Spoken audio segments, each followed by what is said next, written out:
Jesus speaks stories from the Master. The day I stood between a blind man and his destiny. He cried out for me from the side of the road. Everyone told him to be quiet, but I wanted to hear his voice. I remember that morning in Jericho. The sun was already high, warming the dusty road and the skin of the immense crowd that followed me. The air was heavy with the scent of sweat, the anticipation in their hearts, and the vibrant life of a bustling city. It was a human river that flowed, and I was at the center of it. I was walking toward Jerusalem, but every step was an opportunity to sow, to touch, to transform. The murmur of voices was a constant song. The questions of the curious, the exclamations of those who saw the miracles, the crying of the children, the haste of the merchants trying to pass us. It was a mosaic of lives, each one seeking something in me. My disciples walked nearby, trying to maintain an order that the emotion of the crowd unraveled at every moment. They were proud, but also overwhelmed. The weight of so many people and so much expectation was palpable. I saw on their faces a mixture of admiration for what was happening and a certain impatience with the disorganization that came with it. They wanted the path to be clear, for the message to arrive without interruptions. However, my path was never meant to be clear and without interruptions. It was made of detours, unexpected stops, and encounters that changed the course of history. On that day, the journey was for everyone, except for the man on the sidelines. He was there, but he was not part of the journey. He was an invisible observer, a silent echo on the edge of the road. The sounds of the world were his only landscape, and the touch of coins in his hand, his only measure of value. He lived in a world of darkness, but he was about to collide with the light. The crowd, which followed me to a destination, did not realize I had already reached my true destination. A blind man, in the silence of his own darkness, waiting for a ray of hope. The river of people surrounding me was his life. He heard the footsteps, the voices, the clamor of the crowd, and he knew that something extraordinary was happening. He could not see, but he could feel the energy in the air, a wave that was approaching where he was sitting. And it was at that moment that he heard my name. Someone in the crowd said that I, Jesus of Nazareth, was passing by, and a fire was lit inside him. The hope he had buried years ago, under dust and indifference, resurfaced like a flame. He did not care about etiquette or what was socially acceptable. He was a man who had nothing to lose. His lips open and, from within his darkness, a desperate, raw cry cut through the noise of the crowd. Jesus, Son of David, have mercy on me. It was the voice of a man who knew his only chance of salvation was passing him by, and he would not let it go. His cry was not just a request. It was a prayer, a declaration of faith. It was the voice of a man who had heard the stories, who had clung to every word of hope that reached him, and who, at that moment, refused to be ignored. The crowd continued walking, but the sound of his cry created a crack in the rhythm of the journey. It was the cold, practical reality of a blind beggar, colliding with the superficial euphoria of the crowd. Bartimaeus was not crying out for bread or alms. He was crying out for a miracle, for a life. What happened next was predictable and, at the same time, painful.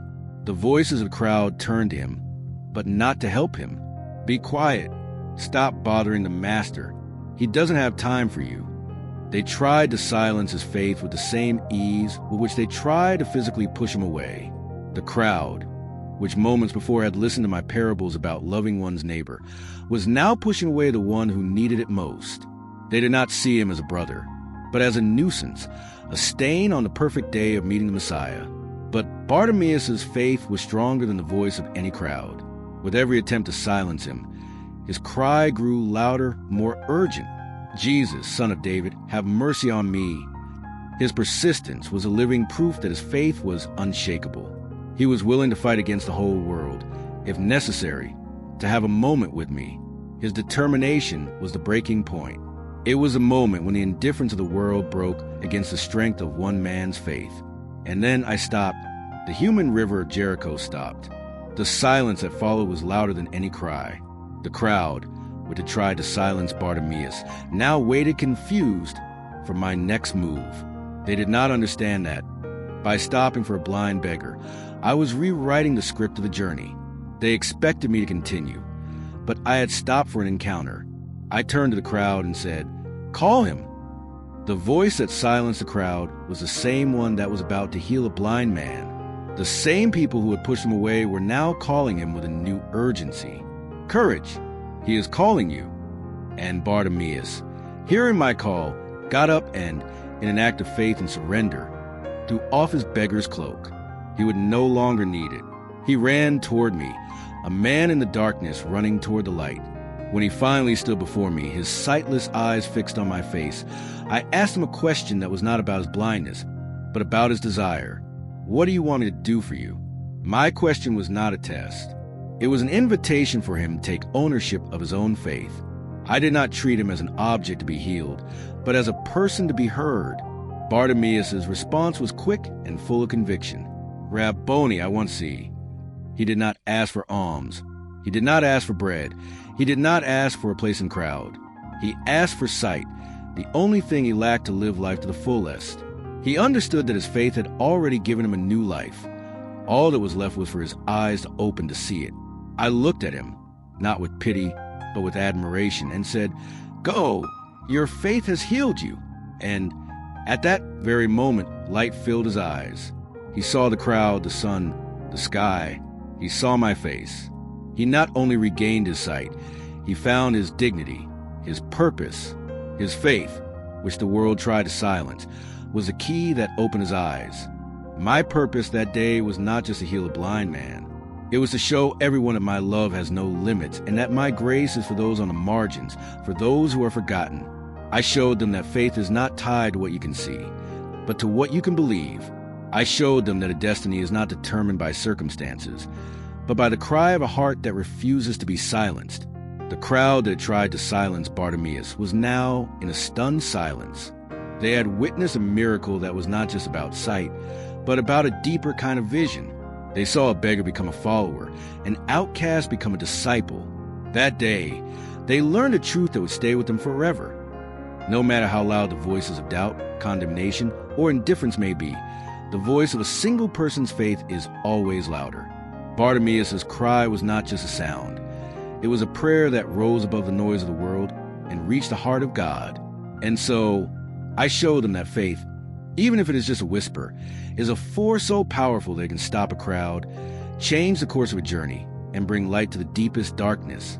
Bartimaeus' world opened up, and he became living proof that faith, when it is real, can never be silenced. Dear listener, I know that at times, life can feel like a noisy, dusty road, and you feel on the sidelines, invisible and forgotten. The voices of the crowd, the pressures of daily life, the expectations of others, your own doubts can be deafening. But I want you to know that even in the midst of all that noise, I can hear your voice. Perhaps you're crying out for healing, a solution, a miracle. Maybe you are just whispering my name in your heart, in the hope that I am near. I see your faith, even when it seems small. I hear it, even when the world tries to silence it. Your cry, your prayer, your sincere search. This is what truly matters to me. Do not let the crowd tell you to be quiet. Do not allow the indifference of others to convince you that you are not worthy of being heard. Your voice is important. Your pain is real. And your faith is more powerful than you imagine. The world may see you as a problem, an obstacle on the journey, but I see you as a beloved child with a purpose and a destiny. Just as I stopped the crowd for a single man, I will stop for you. Your life is not an accident, nor a mere detail in the grand story. It is a story I want to rewrite, an encounter I want to have. I am standing on your road, waiting for you, and my question to you today is the same one I asked Bartimaeus. What do you want to do for you? Do not be afraid to ask for what you truly need. I invite you to be honest with your heart and to have the courage to express your deepest desire. Your faith, even if it seems small, is the key to your miracle. It is not my strength that heals you, but your faith that connects me to you. Trust that your faith is enough and that my grace is infinite. The world may try to silence you, but the faith of one man can stop a crowd. Remember this. Let your faith be louder than any voice of doubt or condemnation you may hear. You were made to see, not just to see with your eyes, but to see the beauty of life, the strength of your soul, and the love of your Father. I invite you to see yourself as I see you, a precious being with an incredible purpose and with a future full of hope.